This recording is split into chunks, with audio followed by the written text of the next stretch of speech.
কোম্পানির প্রোফাইল নিয়ে একটু আলোচনা করে যাই। আমাদের কোম্পানির ফাউন্ডার ডক্টর লিম সিওজিন, ধাতুক ডক্টর লিম সিওজিন। তার পরিচয় দুইটা, একটা ধাতুক একটা ডক্টর। ধাতুক হচ্ছে মালয়েশিয়াতে যারা ফিনান্সিয়াল ফ্রিডম, উনি 10টা বছর মাশরুম নিয়ে স্টাডি করছে, দেখছে এটা মানুষের পা থেকে মাথা পর্যন্ত প্রত্যেকটা অর্গানের জন্য গুরুত্বপূর্ণ একটা খাবার। তখন মালয়েশিয়ার কেডাতে 60 একর জমিতে ফার্ম এবং ফ্যাক্টরি করে, অর্থাৎ মাশরুম সে নিজেই চাষাবাদ করে এবং উৎপাদিত মাশরুম দিয়ে কিছু প্রোডাক্ট ম্যানুফ্যাকচারিং করে। প্রোডাক্টের গুণগত মান ভালো হওয়ার কারণে, মানুষের কাছে ডিমান্ডেবল হওয়ার কারণে কোম্পানি 30 বছর বয়সে মালয়েশিয়ার বাইরে আরো 10টা দেশে শাখা ফ্যাক্টরি করছে। চীন, Indonesia, Mexico, India, Korea, Dubai, Peru, Morocco, Nepal এবং বাংলাদেশ। বাংলাদেশের গাজীপুরে কিন্তু আমাদের ফ্যাক্টরি আছে। 2002 সাল থেকে বাংলাদেশও ডিএক্সএল বিজনেস করছে। 180টা দেশের ডিএক্সএল এর অফিসিয়ালি অফিস শোরুম আছে, 200টা দেশে অ্যাক্টিভিটিস মানে কার্যক্রম আছে।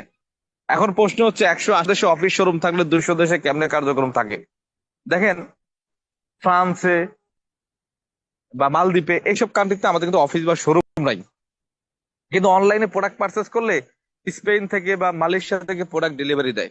তার মানে ওই দেশে অফিসিয়ালি অফিস বা শোরুম বা প্রোডাক্ট না থাকলেও বিজনেস করা যায়, প্রোডাক্ট পাওয়া যায়।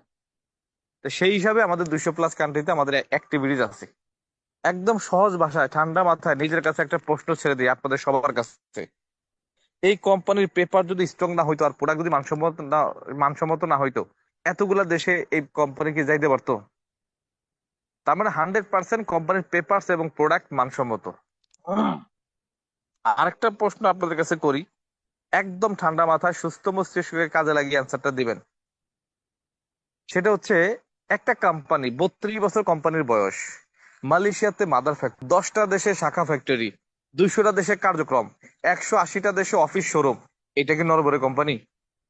এটা কি দুর্বল কোম্পানি? না, এটা 100% স্ট্রং একটা কোম্পানি। ভাই, আপনি চোরাবালির উপরে দাঁড়িয়ে কখনো আকাশ ছোঁয়া স্বপ্ন দেখতে পারবেন না, কিছুক্ষণ পরে দেখবেন আপনি মাটির নিচে চলে গেছেন। একটা ফুটা বালতিতে সারাদিন আপনি পানি রাখবেন, দিন শেষে মাস শেষে বালতি ফাঁকা। কারণ কি?